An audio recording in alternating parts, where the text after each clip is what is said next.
Hello everyone! Good morning po! Welcome back to my channel po. Text Nation po ang pangalan ng channel natin. Medyo matagal po tayo nakakapag-upload ng video kasi po busy.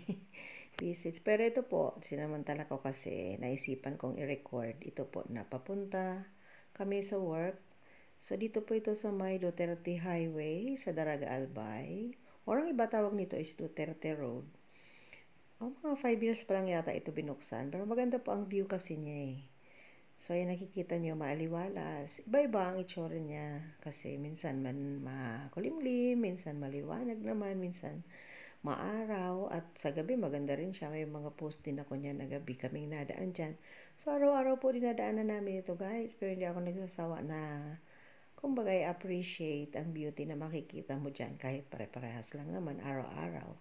Pag pauwi ng Kamalig po, sa right side niyan, makikita yung Mayon. Pag ginalaw mo yung camera, papunta sa right side.